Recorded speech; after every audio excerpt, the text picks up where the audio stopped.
अस्सलाम वालेकुम एवरीवन, कैसे हैं आप सब? ठीक ठाक हैं। अगला पेपर होने वाला है तजवीज़ुल कुरान का बुक होगी, कोई सी बुक, ये नहीं असल वाली बुक, ये तो और पेपर ही है। चलो वही पकड़ा दें ये बुक, मिनी आराम से कोई मसला। वैसे ये जो बुक आपने मुझे दी है ये ठीक है, बच्चे पढ़ते हैं, लेकिन ये बुक मैं इसमें दिखा नहीं सकता क्योंकि ये किसी पब्लिशर की हुकूमत की बुक नहीं है। हुकूमत की बुक आपको मिलेगी, येलो कलर का कवर होगा तजवीज़ुल कुरान का। पहले ज़हन में रखिए तजवीज़ुल कुरान की जो पेपर है 50 नंबर का है, पता है आपको, ठीक है। और तजवीज़ुल कुरान के पेपर में पास होने का क्राइटेरिया क्या है? 16 नंबर वाला पास है, ठीक है। 16 नंबर आपके होंगे तो आप पास हो जाएंगे। 10 नंबर के एमसीक्यूज हैं, 40 नंबर का आपका सब्जेक्टिव है। समझ आ गया बेटा? यहाँ तक क्लियर हो गया सर कॉन्सेप्ट? अब तजवीज़ुल कुरान इम्प्लीमेंटेशन हुई मुश्किल से ये दूसरा साल है, ठीक है। पिछले साल इम्प्लीमेंट हुई और ये अब इम्प्लीमेंट हुई है। पिछली बारी तजवीज़ुल कुरान का पेपर 9th का नहीं, फर्स्ट ईयर में ये, हाँ दूसरी बारी में ना, यही बता रहा हूँ ना, दूसरा साल है ये इम्प्लीमेंट हुआ है। पिछले साल इम्प्लीमेंट हो गया था, 2024 में इम्प्लीमेंट हो गया था, 2025 चल रहा है।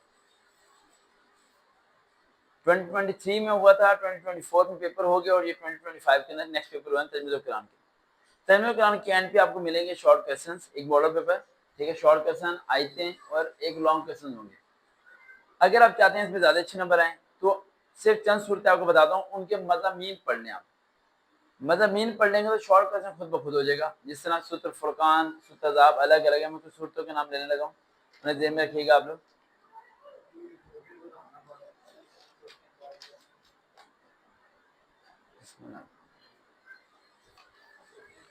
पेन है, मुझे पेन निकालना पड़ेगा। लाइट चली गई थी तो मैं ऐसे ही बैठ गया, मैं क्या पता नहीं लाइट कब आती है।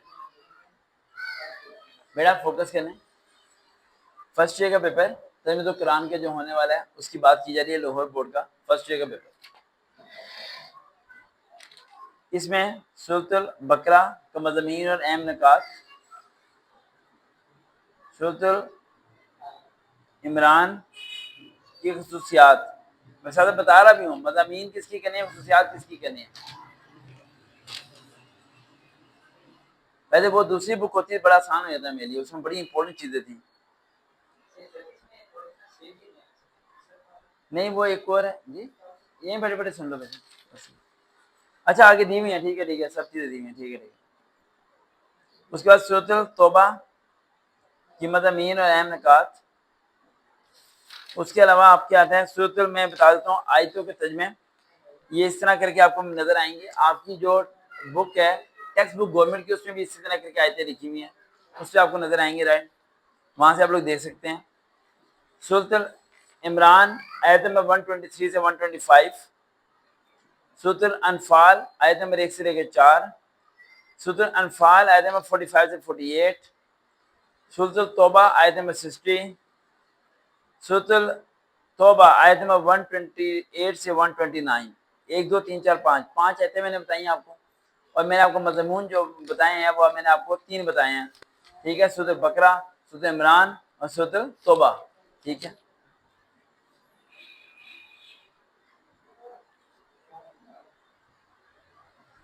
शॉर्ट क्वेश्चन आंसर जो है पूरी बुक के करें, हर आयतों के अंदर जो शॉर्ट क्वेश्चन है ना उन्हें लाजमी करें। शॉर्ट क्वेश्चन कहीं से भी वो आपको दे सकते हैं, लेकिन ये मेन चीजें हैं जो एंड में मॉडल पेपर दिया हुआ होगा, वो मॉडल पेपर आपने लाजमी कर लेना है, क्योंकि वो जो मॉडल पेपर है वो काफी ज्यादा इंपॉर्टेंट है। मैं बताता हूँ आपको क्या है। 10 एमसीक्यूज आपके आ जाएंगे, 10 में से ज्यादातर एमसीक्यू जो 5 या 6 हैं वो सारे के सारे शॉर्ट क्वेश्चन में से आएंगे, सिर्फ 2 आयतों में से आएंगे। जैसे सूरह अनफाल में किस चीज का जिक्र किया गया, सूरह तौबा में किस चीज का जिक्र किया गया, इस तरह के आएंगे, बाकी सारे हम शॉर्ट क्वेश्चन में से आएंगे। उसके अलावा 5 सवाल आएंगे, 5 सवाल मुख्तलिफ सवाल करने होंगे आपको। आयत कुर्सी की तारीफ आ सकती है, सूरह तौबा का मजमून क्या है, अनफाल का मायने क्या होता है, ठीक है, और आयत तर्जुमे भी आ सकते हैं।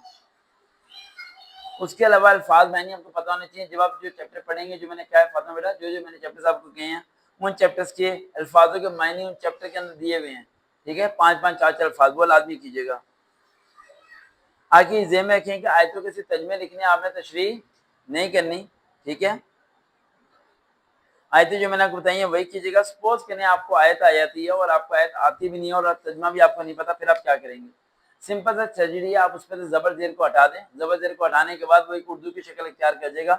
उसके बाद चंद अल्फाजों को याद रखें, जैसे कि समावाती का मतलब क्या होता है, वमा फिल अर्जी का मतलब क्या होता है, या अय्युहल्लज़ीना का मतलब क्या होता है, इन्ना का मतलब क्या होता है, बेशक, या अय्युहल्लज़ीना ईमान वालों, या अय्युहल्लज़ीना आमनू, ए ईमान वाले लोगों, ठीक है, और या अय्युहल्लज़ीना, ए लोगों, ये दोनों में फ़र्क होना चाहिए।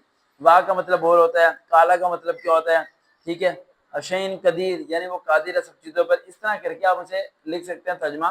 लेकिन अगर आपको तर्जमा एग्जैक्ट नहीं आता तो आप तर्जमे की हेडिंग ना दीजिएगा, आप हेडिंग दीजिएगा मफहूम की। किसकी? मफहूम की। मफहूम की हेडिंग देने से गुनाह नहीं मिलता, आप उसे अपने ऑन वर्ड में लिख सकते हैं। मफहूम का मतलब है कि आप अपने मुताबिक लिख रहे हैं जो इसका मायने आपको लगता है। तर्जमे का मतलब होता है कि आप हूबहू लिख रहे हैं जो आपको पता है। तो बेहतर है कि मफहूम का वर्ड यूज कर लें अगर आपको नहीं पता तो। आगे 10 दिन में से किसी एक मौजू पर नोट लिखें। मैंने मौजू बता दिया 3 या सूरत इमरान, सूरत अनफाल, 2 मौजू वो आपको दे देंगे, 2 में से एक पे आपने क्या लिखना होगा, मजमून लिखना होगा। तो मजमून आप जब पूरा पढ़ेंगे तो शॉर्ट क्वेश्चन खुद ब खुद आपके हो जाएंगे। इसके बाद अगला पेपर कौन सा है, कितनी छुट्टियां हैं, 2 छुट्टियां। इंग्लिश में हम ध्यान में रखिएगा, इंग्लिश का अगला जो पेपर है पहले ग्रामर करनी है, बाद में चैप्टर करने हैं, पहले चैप्टर करना शुरू मत होना। देखते हैं, चलन स्टडी सर्वकार, अल्लाह हाफिज।